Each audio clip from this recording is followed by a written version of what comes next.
The Harrows lived in a quiet cul-de-sac just outside Savannah, Georgia. It was the kind of neighborhood where children rode bikes until dark and families brought potato salad to block parties. On June 3, 2017, the house at the end of Ashwood Lane was decorated in streamers and paper hats. Mason Harrow had just turned 6 the week before, but the celebration was for his cousin, Olivia. That afternoon, Mason and a dozen other kids ran wild through sprinklers, shared cupcakes, and took turns bouncing in a rented inflatable castle set up beneath the old oak in the backyard. It was the kind of day no one thought they'd remember. Until they had to.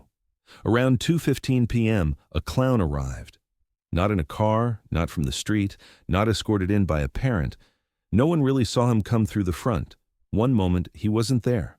The next, he was fully dressed, standing near the edge of the patio with a bouquet of long balloons and a white-painted smile that didn't quite reach the eyes. He introduced himself as Pickles and handed the birthday girl a flower made of red and pink latex. Olivia's mother, Dina, would later say she thought her sister-in-law had booked him as a surprise. Her sister-in-law said the same. Mason was mesmerized. Shy, soft-spoken, and a little more serious than most kids his age, he stood at the front of the group, arms folded, watching as Pickles twisted balloon animals into shapes no one could guess until the end. One parent would later recall how Mason laughed when the clown tripped over a hula hoop and fell into the grass. It was one of the last clear memories anyone had of him. By 2:40, cupcakes were being handed out. At 2:50, someone noticed Mason wasn't there. At first, no one panicked. He could have gone inside for water, maybe to the bathroom. Maybe he was hiding behind the oak tree or sulking in the shade. But a few minutes passed, then 10. When Dina asked the clown if he'd seen him, the man just shook his head and said, "He was here, wasn't he?"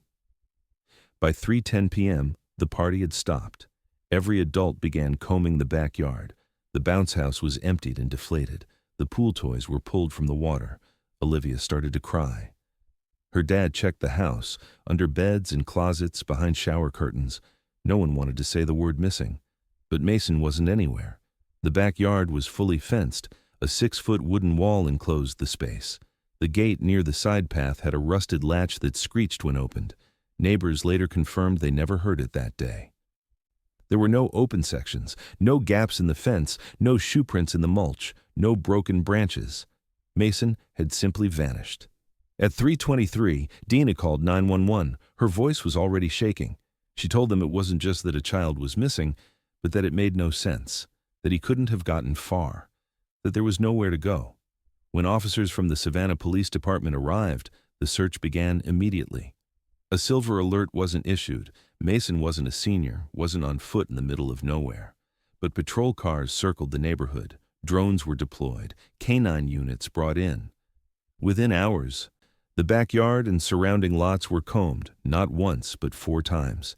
At sunset, volunteers joined. Neighbors walked shoulder to shoulder through woods, drainage ditches, and underbrush. Nothing. Not a sock, not a shoe print, not a shout in return, nothing, and no clown. That detail surfaced around 6 p.m. when an officer asked for the name of the performer.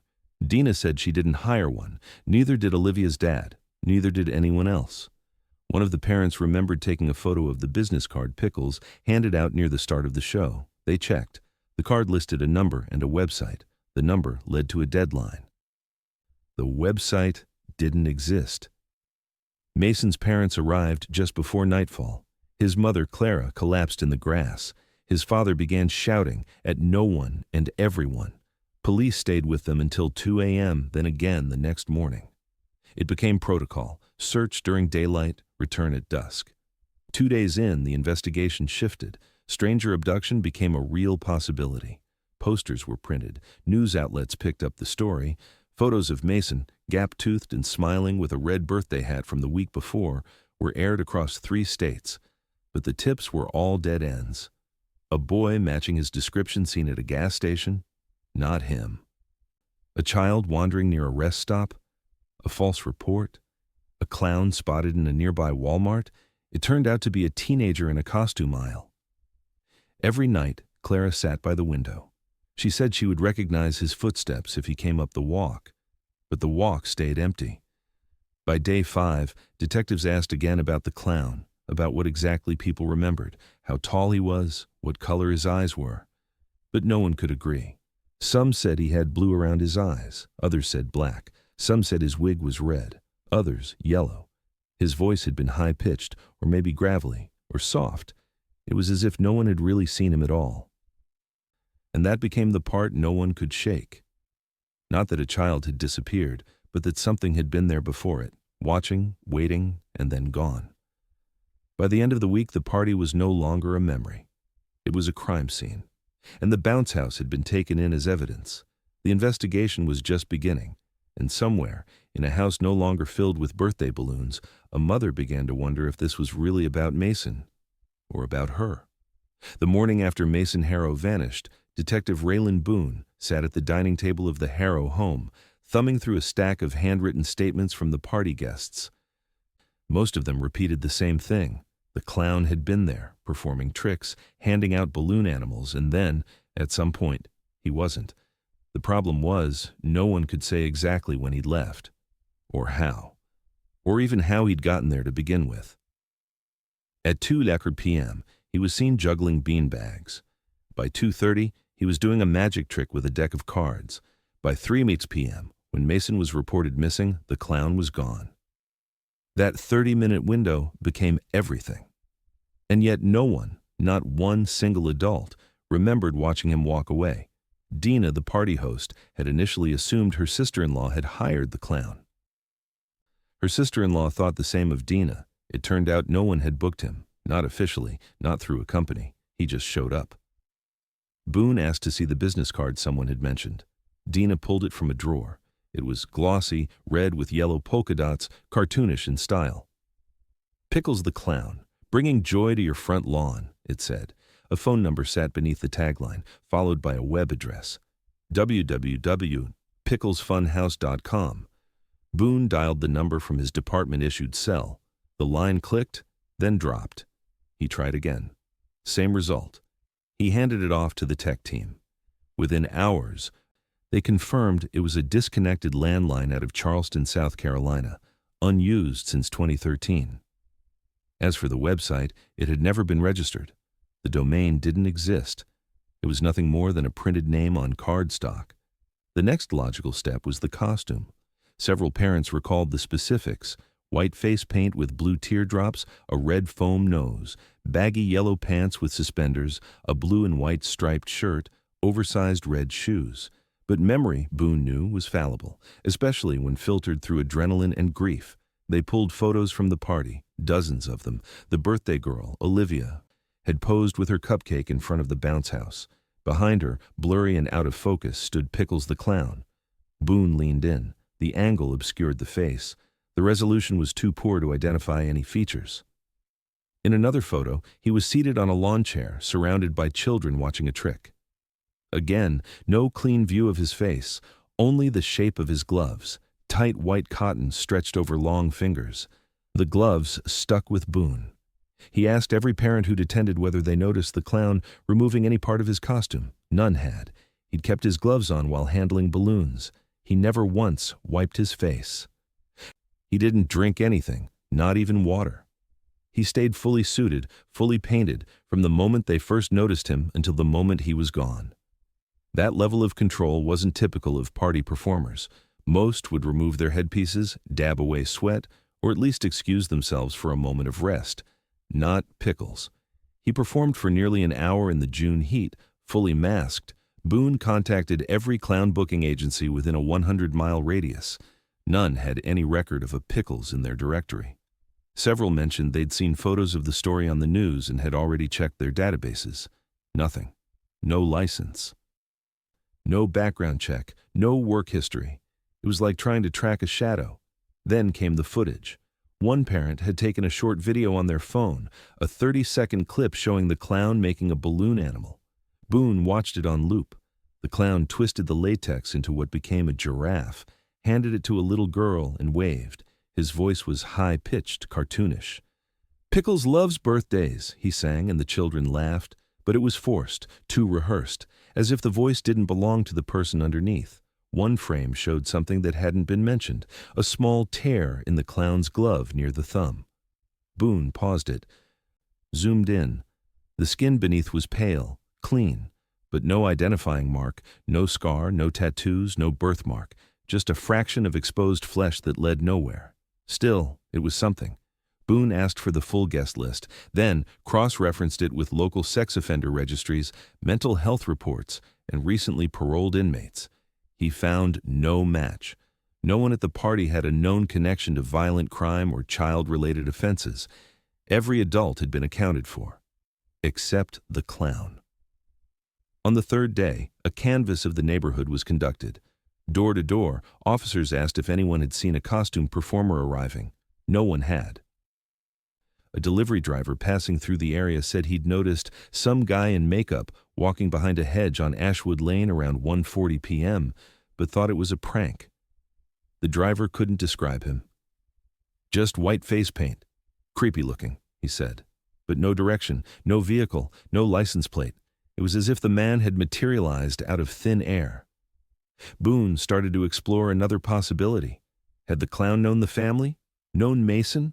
Was this someone with a grudge, hiding in plain sight under a layer of makeup? The theory gained traction when one parent recalled a strange moment. Just before starting the magic trick, Pickles had turned to Mason and said, "You've got good eyes, kid, just like your mama."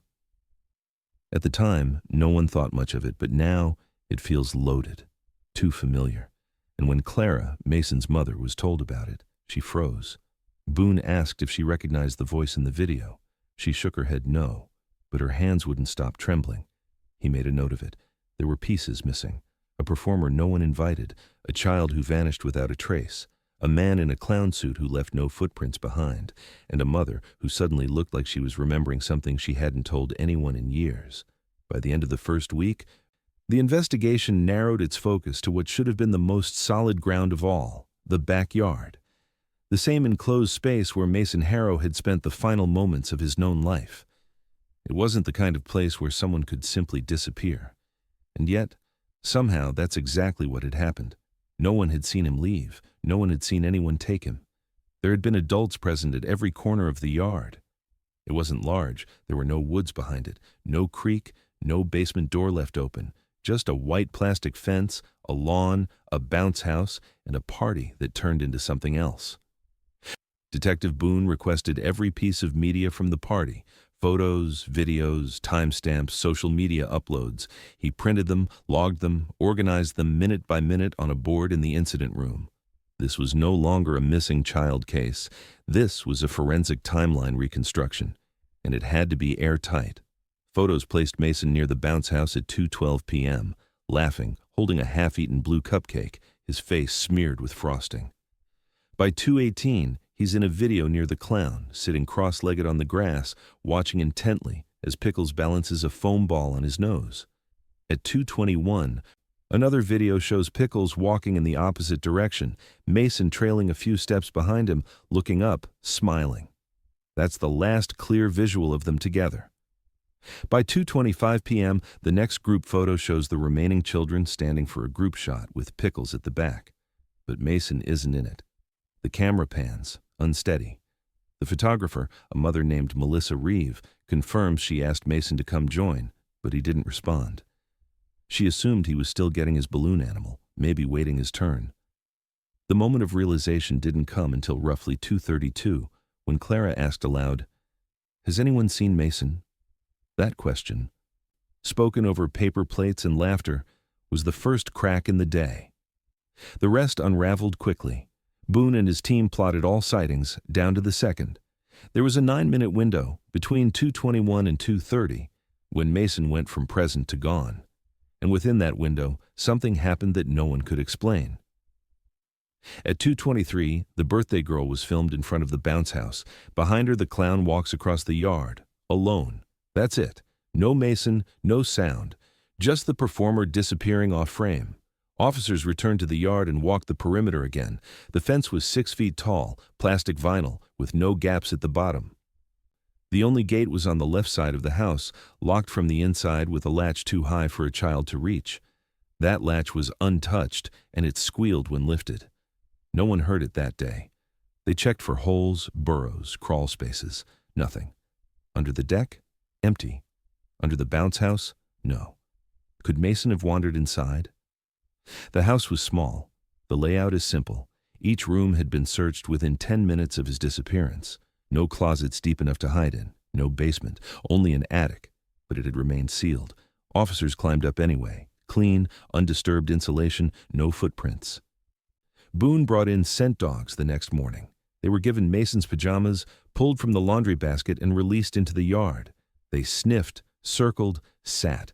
No scent trail past the gate, no lead into the house, no alerts toward the road. It was as if Mason had evaporated. One of the officers muttered under his breath, like he was plucked off the map. It was an ugly thought, but the only one that fit.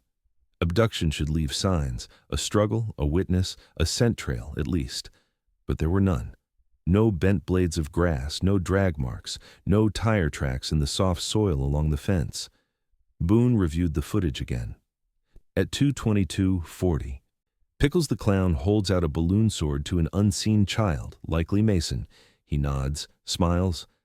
At 2:23:10, the same video catches a faint flicker of something behind the bounce house. A shadow, brief and narrow, no sound. And by 2:25, both the boy and the clown are gone from the visual record. Boone requested frame-by-frame enhancement. The flicker wasn't human, or at least not obviously so. A movement, a shifting pattern, a small space between the bounce house and the fence, less than 4 feet wide. The shadow slides into that space, then gone. The forensic team crawled through that passage. It led nowhere. Just a closed fence panel and the back wall of the inflatable. Still, Boone's gut twisted. The clown and the child had both been near that spot when they vanished, but it wasn't a tunnel. It wasn't a hidden door. He asked the family if any part of the yard had been recently modified. Olivia's father recalled installing a new fence panel a month before, said the old one had rotted and wobbled in storms. Boone checked the replacement himself. It was flush, sealed, and screwed in with galvanized brackets. Solid. No hinges, no give. He placed his hand against it anyway, just in case. Nothing moved. They canvassed the neighborhood for backyard surveillance, Ring doorbells, security cams, even wildlife cams. Nothing showed a child in the street. No footage caught a man in costume walking away, not from any angle. Boone began to question if the clown had ever left at all, because here was the part that defied logic. If the backyard was sealed, and if Mason disappeared within it, and if Pickles vanished in the same time span, then maybe they didn't leave separately. Maybe they left together. But even that didn't make sense. No one saw it, no one heard it, and no one could explain how.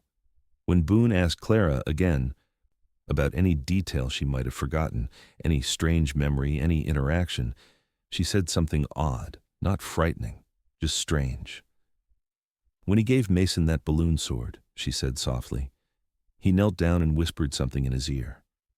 Mason didn't laugh. He just stared at him for a long time, and then looked over his shoulder, like someone was waiting. Boone wrote it down. It didn't help much, but it stuck, because in the timeline they'd built, in the forensic web that traced every moment down to the second, one thing kept circling back to that tiny 2-minute gap. It was just enough time to disappear, and far too short for anyone to believe it could happen without a trace. 4 days after the disappearance, the Harrow house still smelled faintly of frosting and latex. The cleanup had been slow. No one had the heart to throw out the decorations. Mason's mother refused to let anyone touch the balloons, still half deflated in the dining room. A single party hat remained on the kitchen counter, dusted with crumbs no one had the appetite to sweep away. Outside, the bounce house was gone. The backyard had been scoured, documented, photographed. But one thing hadn't been touched yet: the trash. Detective Boone ordered a retrieval of every garbage bag from the Harrow residence and 3 adjacent houses. It was a long shot, but sometimes long shots mattered. The bins had been dragged to the curb the morning after the party and collected that afternoon, before the full investigation shifted into gear. But Boone had contacted sanitation early, requesting everything from that route be diverted to a holding bay just outside the city. By the 5th day, he and 2 techs stood under halogen lights, rubber gloves on, sorting through decomposing paper plates, melted ice cream cartons, and soaked paper cups. It was in the 3rd bag, one of the larger ones, sealed with red twine, that they found it. Beneath a mound of torn wrapping paper and half-smashed gift boxes was a small vacuum-sealed pouch. Inside it, a single white cotton glove, stained at the fingertips, hardened with what appeared to be sweat and red pigment. Boone lifted it carefully by the cuff, held it to the light. The fingers were long. The fabric is thin and cheap, the thumb seam torn, just like the one in the video. He didn't speak. He just nodded at the forensics tech, who slid it into a sterile evidence bag without a word. Back at the lab, the glove underwent immediate testing. The first priority was DNA. Sweat, skin cells, anything usable. Boone paced the hallway outside for nearly an hour before the call came in. Partial DNA profile found. Male. No familial connection to the Harrows. No match to any guest or resident from the party. No match in local databases either. They uploaded it to CODIS, the combined DNA index system used nationwide. A waiting game followed. Boone didn't sleep that night. He drove past the Harrow home twice, once at 10 p.m., again around 3:40 a.m. Lights were on both times. Clara's silhouette stood in the living room window, unmoving, as if watching for something she couldn't name. By morning, the CODIS results returned. No hits, no known offenders, no partial matches, no cold case connections. The glove belonged to someone outside the system, someone who had either never been caught or had never existed officially in any record. The discovery, though promising, brought little comfort. If anything, it sharpened the fear. Whoever had been inside that costume hadn't just vanished. They had left behind the barest trace of themselves, almost mockingly. One glove, in a sealed pouch, hidden beneath party trash, not discarded loosely, not thrown in haste, hidden, protected, intentionally buried. The press caught wind of the glove, an unknown DNA source, they reported. Comment sections exploded with theories. Some thought it proved a stranger had taken Mason. Others claimed it was planted, to throw off the trail, to blame a phantom. The term Pickles Predator began circulating online. Someone even mocked up a composite sketch using clown makeup over a generic male face, based purely on internet guesswork. Boone ignored it. So did Clara, at least at first. But the tone shifted again 2 days later when the first letter arrived. It was unsigned, no return address, typed, folded neatly and left in the Harrow mailbox. You let him walk off with a stranger. You were too busy smiling for the camera. Some parents don't deserve their children. At first, it seemed like a cruel hoax. Boone warned the family not to respond, not to engage. But then the second letter came, this one addressed directly to Clara. He was quiet. You should have kept him closer. You trusted a painted face. Now you live with that. She didn't sleep after that. Boone placed a patrol car across the street 24/7. Officers rotated shifts, but Clara stopped answering the door entirely. She stared through the peephole, eyes raw. Her hands are constantly wringing the hem of her sleeve. The third letter was the worst. It arrived in a yellow envelope with no postage, meaning someone had hand-delivered it. Inside was a small printout of a screen capture, grainy, low-res, from the party footage. Mason, half smiling, just behind the clown. The caption typed below read, "He smiled at the man who took him. Think about that." Clara screamed when she opened it. Boone found the envelope torn into pieces on the kitchen floor, her hands bloodied from where she dug her nails into her own palms. She didn't speak that day. Not a word. Forensic teams dusted the letters for prints. Nothing. Whoever sent them wore gloves. The kind of gloves performers used, white cotton, just like the one in evidence. Boone requested a trace on nearby printers and supply stores. No purchases matched the paper or ink. No local surveillance showed anything helpful. It was like chasing a ghost.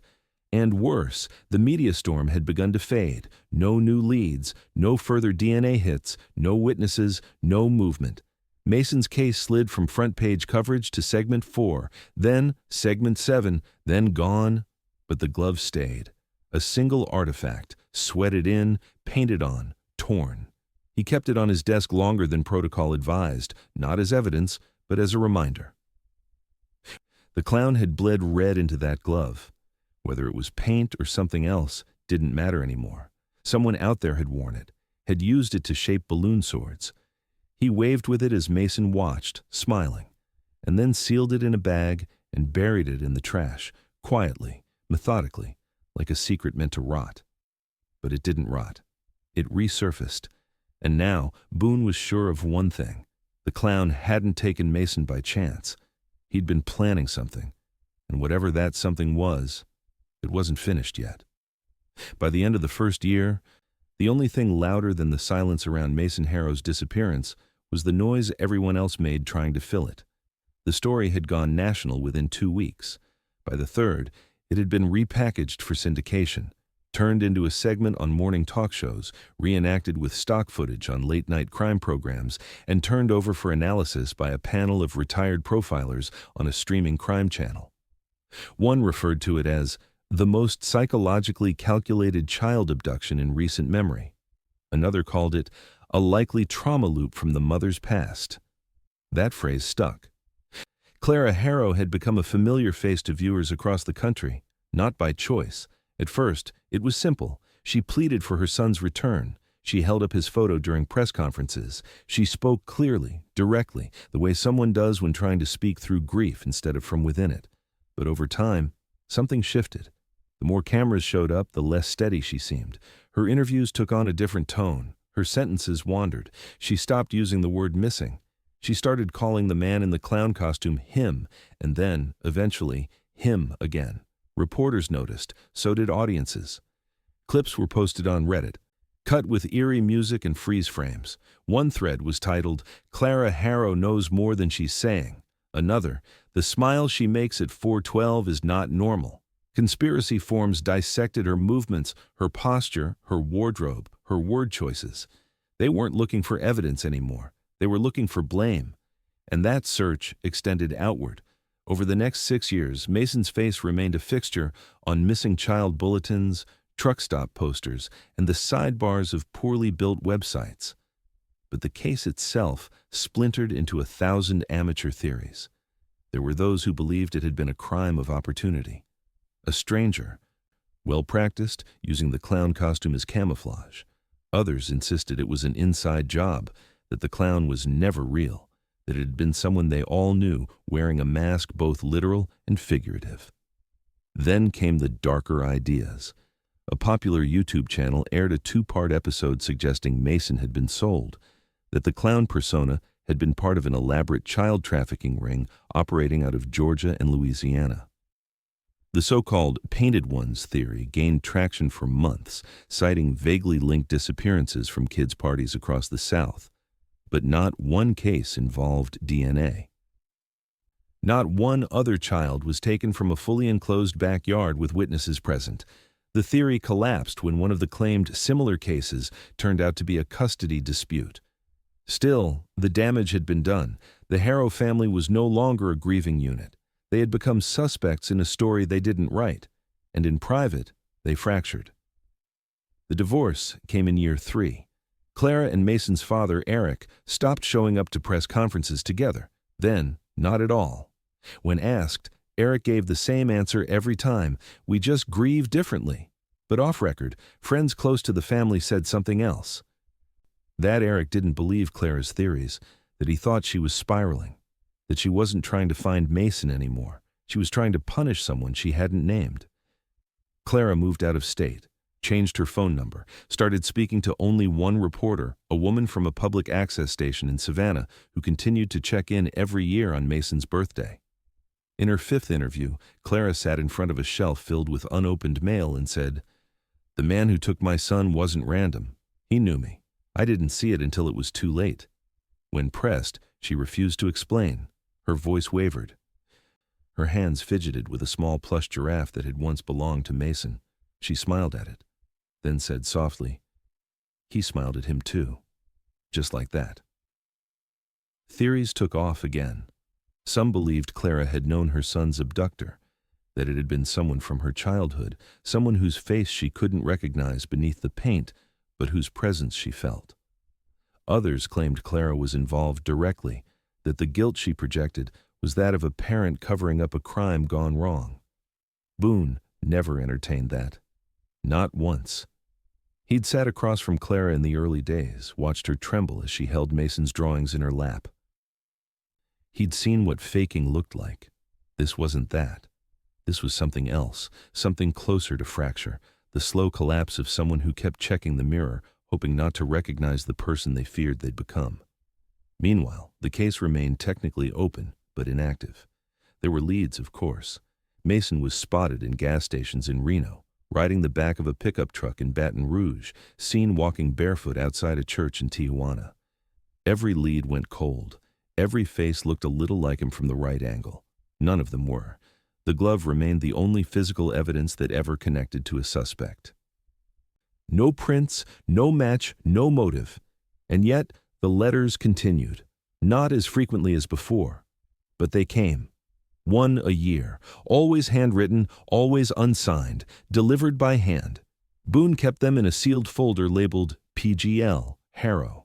The last one read, "You still don't know who I am. That's what makes this fair." For Boone, it was the closest thing to a confession he'd ever seen. But a confession meant nothing without a name. And in the eyes of the public, Mason's story had become less about justice and more about mystery. The kind people consumed between dinner and sleep, the kind that asked what if more than who. By year 6, the story had stopped evolving. The forums dried up, the tips slowed. Even Boone, who refused to retire, admitted in a taped interview, "Sometimes you chase something so long, you start to wonder if it was ever there." But Clara never stopped watching. Every child's birthday party she saw from a distance, every performer in makeup, every twist of a balloon on TV, she watched them all. Not because she thought she'd see Mason, but because she believed, deep in some raw, unreachable place, that the man who wore the gloves hadn't taken her son just to disappear. He had taken him to send a message. And she was still listening. 6 years after Mason Harrow vanished from a backyard in Savannah, the case had become less an investigation and more a whisper, kept alive only by a mother who still answered unknown numbers, a detective who refused to file retirement papers, and a stack of unanswered questions that no one expected to shrink. But then, in April of 2023, a fire broke out in a remote trailer park just outside Aiken, South Carolina, 2 states over and 71 miles north of the Harrows' old home.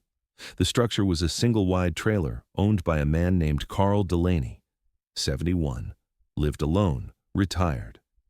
Locals said he'd been a birthday clown in the 80s and 90s, performed at mall openings, did balloon tricks, occasionally still painted faces at summer fairs.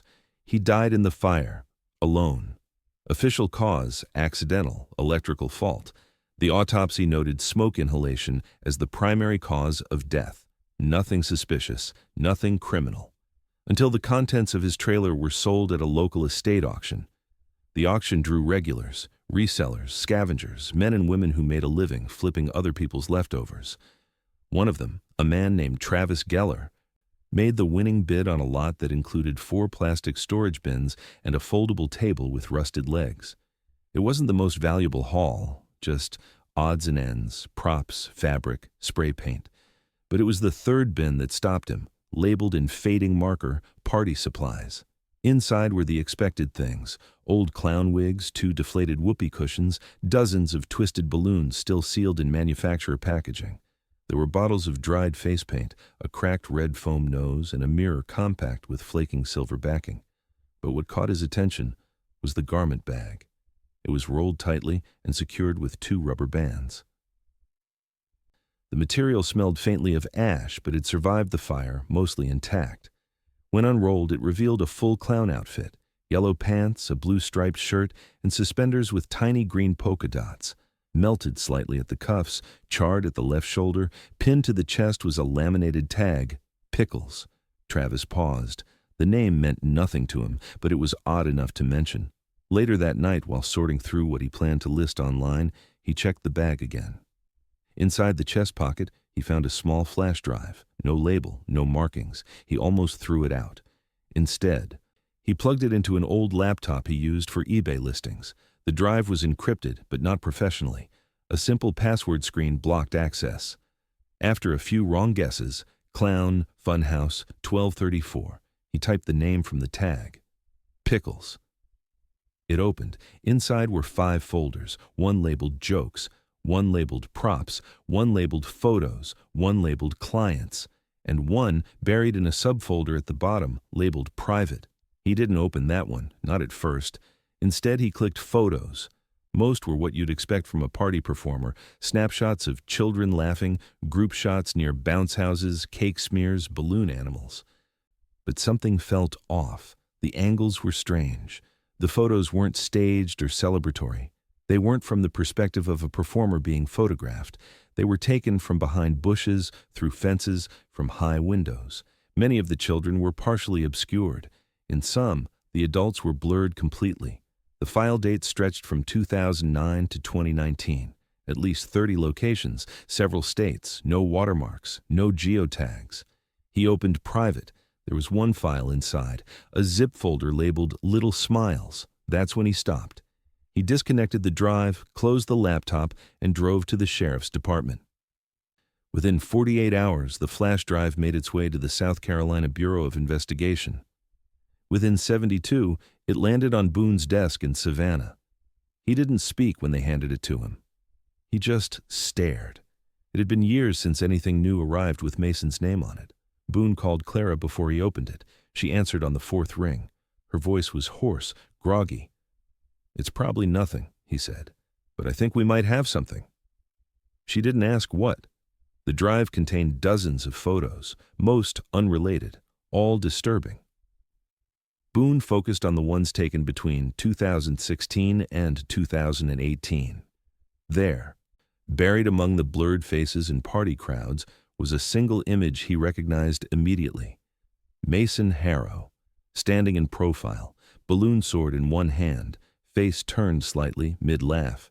It wasn't a photo anyone at the party had taken. It had been snapped from behind the hedge bordering the backyard. The timestamp read May 30th, 2017, 4 days before the party. The man who took it had been watching days in advance. The forensic team combed the drive for metadata. They found another clue. Audio files, scratchy, low quality, mostly silent. But one had a voice, not a child, a man rehearsing, telling jokes, joke after joke. Followed by a pause. Then, softly, "You've got good eyes, kid, just like your mama." Boone froze. It was the phrase Clara had mentioned. She remembered the clown whispering. The timeline collapsed into itself. The man in the trailer, the costume in the garment bag, the photo of Mason before the party, the voice. It had been him. It had always been him. But the costume didn't explain everything. Not yet. Because in that rolled garment bag, in the same pocket that had held the flash drive, forensic techs found something else, so small it almost went unnoticed. A baby tooth, not charred, not cracked, still clean, still intact. And it didn't belong to Carl Delaney. It belonged to Mason Harrow. They isolated the drive first, kept it off the grid. No clouds, no internet, air-gapped. Boone didn't want a single byte touched by outside hands. Not yet. The flash drive had come out of a clown costume burned in a trailer fire hundreds of miles from where a 6-year-old boy disappeared without a trace. And yet, here it was. In an evidence bag on his desk, humming with the weight of years everyone else had already written off as lost. Digital forensics began work immediately. The encryption was crude but deliberate. Basic folder obfuscation, scrambled file names, and redundant loops that opened nothing. The techs cut through it in hours. What they found wasn't what they expected. No browser history, no search history, no chat logs, just files, mostly images, surveillance-style footage, not grainy or accidental, but intentional, clearly positioned with care, each labeled only with dates, nothing else, no context. The earliest was dated March 2013, the latest June 2017. At first glance, they looked like innocent party videos, children in backyards, games, laughter, clowns twisting balloons, cake being sliced. But the perspective was wrong. Every video had been recorded from a height not typical of handheld cams, angled down as if from a tree limb, a second-story window, or mounted hardware. There were no parents visible, no interaction, just observation, hours of footage, dozens of parties. And then they found it, folder 27. The date, June 3, 2017, Mason's party. Boone stared at the frozen frame, children seated in a semicircle, a bounce house in the back, red streamers in the wind. The clown at center, Pickles. The video wasn't from anyone at the party. It was shot from above the back fence, possibly from a tree or rigged mount across the alley. It had no sound, no overlays. Just clean, silent tracking. The camera moved slightly, adjusting focus as Pickles leaned down toward Mason. The boy laughed. The clown offered a balloon. The angle zoomed slightly, tracking Mason, not the others. It ran for 38 minutes, then cut. There were 6 other videos from different parties in the surrounding months, different towns, different backyards. In each one, the clown appeared briefly in a frame, always partially obscured, always performing. In none of them was he the focus of the footage. But he was there, a ghost in every frame, watching or being watched. Another folder contained audio. These were scratchy, incomplete. Mostly ambient noise, creaks, soft laughter, breathing. Then, structured sounds. A man practicing jokes, voice inflections, phrases. Boone played the first one at low volume. The voice was odd, bright, overly rehearsed. Why did the balloon cross the road? A pause. Because he was tied to the chicken. Laughter, but not real laughter. Practiced, then the voice again. Don't cry, little buddy, it's just a trick. There were 13 files like that, each one built with jokes, followed by silence, then another joke, as if the speaker were fine-tuning how a line might land in front of children. At the end of the 10th file, the tone changed. Boone leaned in, replayed it twice before calling in tech. A whispered voice said, "You don't remember me, do you?" A pause, then another voice responded, faint, unsure. No. Boone froze. He played it again, adjusted the EQ, filtered noise, isolated waveforms. The second voice wasn't a man, it was a child, and not just any child. He called Clara. She was silent at first when he asked, then she whispered, "Play it again." He did. She covered her mouth halfway through, then nodded. She didn't need to be told. She knew that voice. She had heard it read bedtime books, ask for a second helping of macaroni, cry when the dog next door barked too loudly. It was Mason. The date stamp on the file was 2 weeks after the party, June 17th, 2017, 2 weeks after he vanished, after the dogs had stopped tracking, after the search teams had packed up, after everyone said he was either gone or dead. But the audio proved otherwise. Mason had still been alive. Boone sat with that for hours. What haunted him wasn't just the fact that the man had kept the child alive for some period of time. It was the familiarity in the voice, the way he whispered to Mason, as if they had met before, as if they shared something. "You don't remember me, do you?" That wasn't the question of a stranger. That was the question of someone who had been waiting to be remembered. Boone looped back through the voice files, looking for patterns. The name Mason was never said, but the tone grew increasingly personal over time. In file 12, the man murmured, "You liked the giraffe, didn't you?" Followed by, "Just like back then, you don't even know, do you?" Boone reviewed old interviews, scoured Clara's childhood records, chased dead ends in foster placement lists from the 1980s. He wasn't sure what he was looking for yet, but the voice on the tape didn't belong to a man who had chosen Mason randomly. It belonged to someone trying to relive something, trying to fix something, trying to reverse a memory. There was one final audio file, corrupted, only 6 seconds long.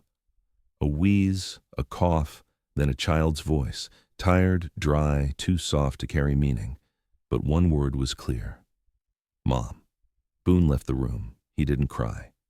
But later he would tell Clara that the voice hadn't sounded scared or angry, just small, like someone who had been quiet too long and was trying to find the way back to a name he hadn't said in weeks. It wasn't hope, not exactly, but it wasn't nothing. And it meant one terrifying, undeniable thing. Someone had recorded that child.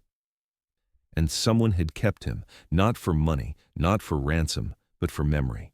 The name didn't come from fingerprints. It didn't come from background checks or surveillance or facial recognition. It came from the voice. Audiotechs, working with spectral analysis, created a voice print from the flash drive recordings. They ran it through archived databases and public records. After 3 days, a match returned from an old file in a South Carolina employment system. A voice sample recorded during a mandatory training for a children's entertainment company, long since defunct. The man's name was Lloyd Teller, born 1973, died 2023.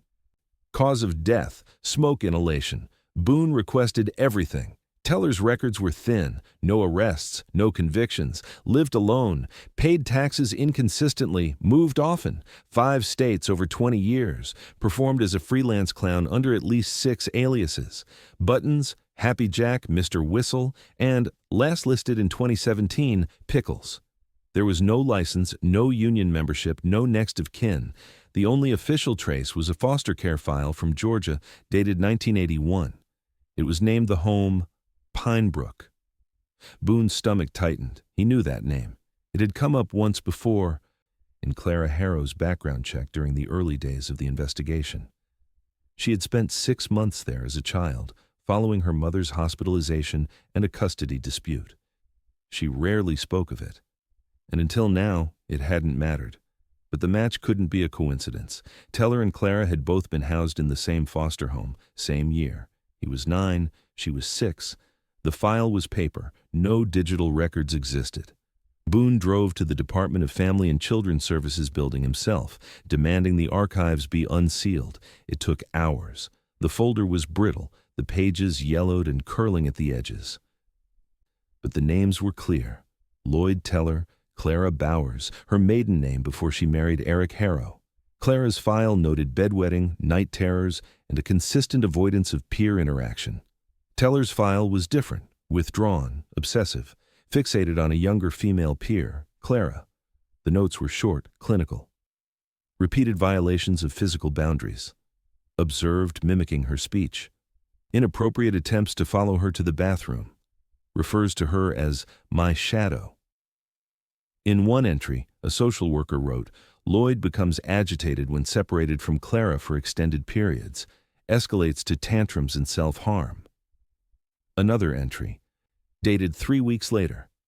Following Clara's reunification with family, Lloyd displayed prolonged regression, drew images of a house with only 2 figures, himself and Clara, began calling her my only birthday. Boone closed the file slowly. The phrase echoed in his mind. My only birthday. It wasn't poetic. It was specific. In the clown files, one of the video folders had been titled Birthday 1. Inside it was the footage of Mason's party. This wasn't just an abduction, this was a reenactment. Boone returned to the Harrow home. Clara hadn't slept. When he told her the name, she went silent, then said she hadn't heard it in 30 years. I didn't even remember he was there, she whispered. He never spoke to me, not directly, but he used to watch. He'd stare during breakfast, follow me in the hall. I told the workers. They said he was just lonely. She pressed her hands to her temples. There was this one time, I remember he gave me this old balloon. It was limp, half deflated. He'd drawn a smiley face on it. I threw it away. Boone asked if she remembered saying anything to him that might have stuck. Any name, any pet phrase. She shook her head. I never talked to him, not once. I avoided him like a corner. And that was the tragedy of it. Teller had built something inside himself around a memory she barely remembered. A half year in a foster home. A 6-year-old girl was too scared to speak to the boy who followed her with his eyes. But he remembered everything. Boone traced Teller's movements over the years, DMV records, job applications, apartment leases. In 2011, he lived in the same county where the Harrows had just bought their first home. In 2014, he had applied for a job at the same grocery store where Clara worked part-time. Denied. The timeline showed a pattern of proximity, always on the periphery, never enough to raise suspicion. The man had been orbiting Clara for years, not to harm her, to belong to her, and when that didn't happen, he chose the only person who could, Mason. He'd watched the family long enough to know their routines, knew Mason's birthday had passed, knew the party was for his cousin, knew who was likely to attend. He hadn't inserted himself randomly. He had rehearsed it for years. The balloon animals, the jokes, the costume, all constructed around a warped memory of a childhood that never truly included him. The phrase from the audio returned again. "You don't remember me, do you?" He had meant Clara, not Mason. He had stolen the child to recreate a bond that never existed. A boy with her eyes, her laugh, a child Teller had decided could return him to the moment where he was almost chosen. And then the failure set in. Mason didn't remember him. Clara didn't come looking fast enough. The illusion crumbled, and Mason paid for it. Boone didn't say that part out loud. He just sat across from Clara as she stared at the case file, at the photo of Lloyd Teller, pulled from a grainy DMV renewal. And then, finally, she whispered, "I think he thought I owed him something." Boone nodded. He did. But what Teller wanted couldn't be given, only stolen. And in doing so, he'd created a truth Clara would have to live with for the rest of her life, that someone she barely remembered had spent decades watching, waiting, and eventually took the only thing that had ever belonged only to her. The trailer where Lloyd Teller died had been reduced to a blackened shell. Twisted metal and scorched plywood framed what once passed for a home. The official report had closed the case weeks ago. Accidental fire, no criminal element, body recovered. But now that they had a name, a motive, and a missing child tied to the man, Boone wasn't interested in what was already written. He called in forensic arson investigators, structural engineers, and cadaver dogs. The site had to be reopened from ash to earth. The trailer sat on cinder blocks above dry, uneven dirt. No basement, no foundation, just shallow clearance between floor and soil.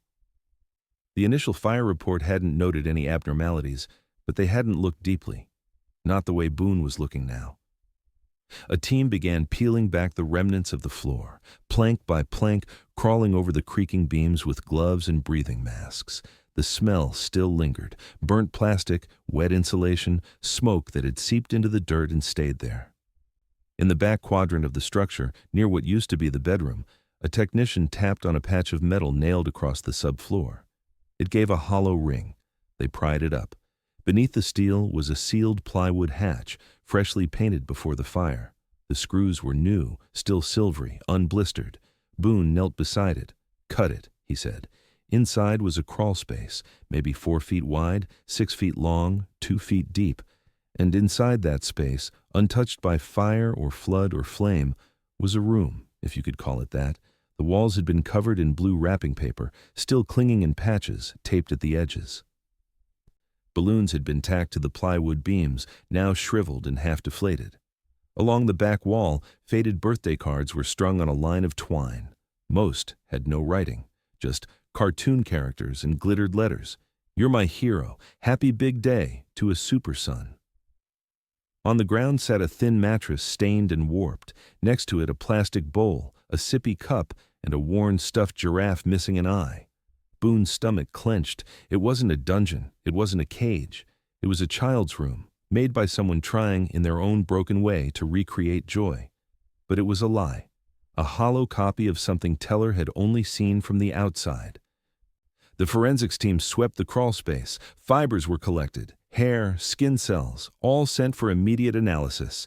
Within 48 hours, DNA confirmed it. Mason Harrow had slept there. They matched his mitochondrial DNA to skin flakes embedded in the mattress seams, sweat traces on the plastic bowl, his fingerprints still faint on the inner rim of the sippy cup. He had been alive, not just for days or weeks, but longer. Maybe months, maybe longer still. Boone sat with that knowledge in silence. He didn't tell Clara right away. He wasn't ready. Neither was she. The crawl space contained no photographs of Mason, only drawings, hundreds of them. Crayons on printer paper, some curled from moisture, others crumpled in the corners. All childlike, inconsistent in quality, but the same theme repeated: 2 figures. A tall one, always smiling. A smaller one, often holding balloons or swords or cake.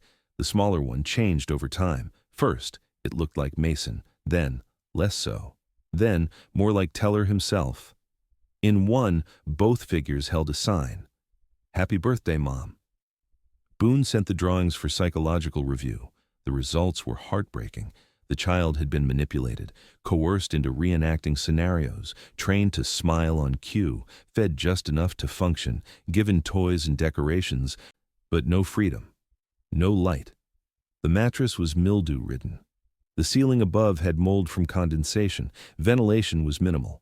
There were no signs of physical abuse, but the psychological damage was irreversible, the kind of harm that doesn't leave bruises, but erases identity over time. Still, Mason had survived for some stretch.